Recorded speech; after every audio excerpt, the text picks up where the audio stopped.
This is Dr. Anil Jhakwani. I am head and senior consultant of radiation oncologist at Shanti Mukund Hospital, New Delhi.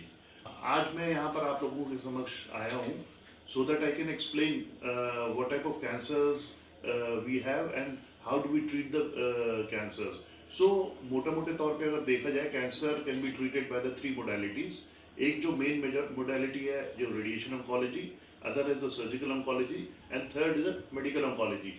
तो जो medical oncology उसमें हम दवाइयाँ देते हैं जिससे कि हम कैंसर को ठीक करने की कोशिश करते हैं. सर्जिकल ऑन्कोलॉजी में सर्जरी करके वो पार्ट रिमूव करते हैं.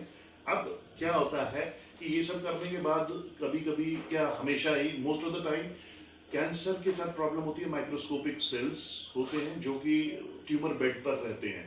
अब वो क्योंकि आंखों से दिखते नहीं है तो हम रिमूव नहीं कर सकते और वो जो सेल्स होते हैं वो कीमोथेरेपी से भी इनफेक्टिव रहते हैं और नहीं मतलब आराम आता. तो ऐसे केसेस में हम लोग रेडिएशन हम देते हैं. Either radiation can be given as a radical therapy जिसमें पूरा ही रेडिएशन से ठीक होता है और we give it in adjuvant form जिसमें कि सर्जरी या फिर कीमोथेरेपी करने के बाद हम लोग रेडिएशन देते हैं. ठीक है. आजकल जो जमाना है ऑर्गन प्रिजर्वेशन का है उसके एग्जांपल्स है हमारा साउंड बॉक्स का कैंसर हो गया, यूरिनरी ब्लैडर का कैंसर हो गया, पेशाब की थैली, और इसके अलावा सर्वाइकल कैंसर जो फीमेल जेनिटल ऑर्गन होता है इसमें हमने देखा है कि रेडिकली अगर हम रेडिएशन को करें तो हम सर्जरी की जरूरत ही नहीं पड़ती है. हम बिना सर्जरी के भी कैंसर को ठीक करते हैं और इसमें अगर अर्ली स्टेज है तो 90% of the cancers can be cured. Its ये larynx, bladder and canal also is an example of the organ preservation. तो ये था इंट्रोडक्शन. अब मैं आप लोगों को बताना चाहूंगा कि जो रेडिएशन होता है ये कुछ तरह का होता है. जो पहले पुराने जमाने का रेडिएशन कोबाल्ट होता था जो कि एक कोबाल्ट रेडियोएक्टिव सोर्स होता था. अब वो बिल्कुल आउटडेटेड है और उसको कराना भी नहीं चाहिए क्योंकि उससे साइड इफेक्ट्स बहुत ज्यादा आते हैं और हमारे जो नॉर्मल ऑर्गन्स बहुत ज्यादा अफेक्टेड रहते हैं. फिर उसके बाद लीनियर एक्सेलरेटर आया. लीनियर एक्सेलरेटर में बेसिकली क्या होता था कि we can give more and more specific forms of radiation like specific to tumor only. Like हम उसमें फिर 3D CRT कर सकते हैं, IMRT कर सकते हैं, IGRT कर सकते हैं, SRT कर सकते हैं, SBRT, ये सब टेक्निक्स हैं. तो इसमें क्या होता है अगर कुछ मिलीमीटर्स का भी ट्यूमर है तो सिर्फ वो ट्यूमर को कवर करेगा और नॉर्मल ऑर्गन्स को नहीं करेगा.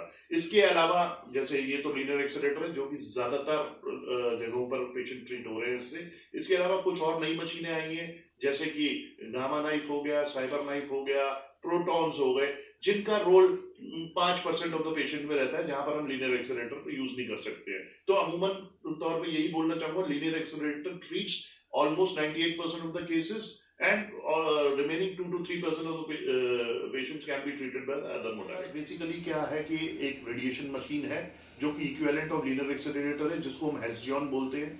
और इस मशीन का फायदा ये है कि इसमें हम लोग मुश्किल से मुश्किल केसेस ट्रीट कर सकते हैं.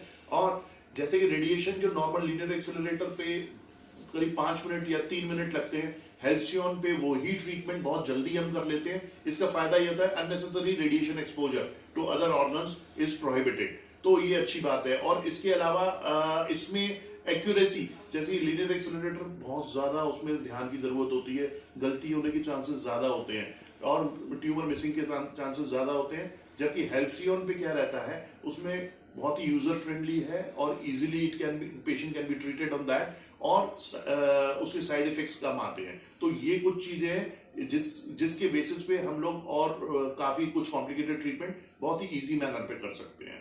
और हमारा जो अभी भी पेशेंट का डेटा है करीब 150 पेशेंट हमारी मशीन पे ट्रीट हो रहे थे और वो पेशेंट जिसमें कि अर्ली स्टेज के जो डिजीज थे 90% of patient were cured from the disease. Like C cervix हो गया, सी लैरिंग्स हो गया, यूरिनरी ब्लैडर हो गया. तो अर्ली स्टेज में 90% of the patient was cured.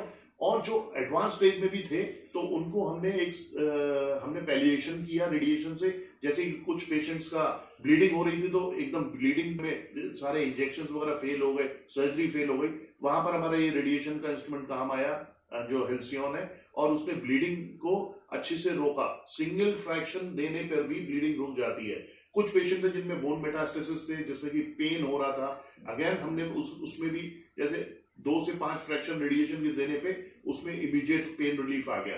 तो इस तरह से काफी कुछ पेशेंट्स थे जिसमें वर्टिब्रा स्पाइनल कॉर्ड में ट्यूमर कंप्रेस कर रहा था, हमने रेडिएशन दिया बिकॉज इट वाज इनऑपरेबल, और या फिर पेशेंट का पीएससी क्लियर नहीं हो पा रहा था, ओल्ड एज था तो सर्जरी नहीं हो पाई, हमने रेडिएशन दिया तो वो इमीडिएट उसका एक तो जो पैरालिसिस थी वो ठीक हो गई।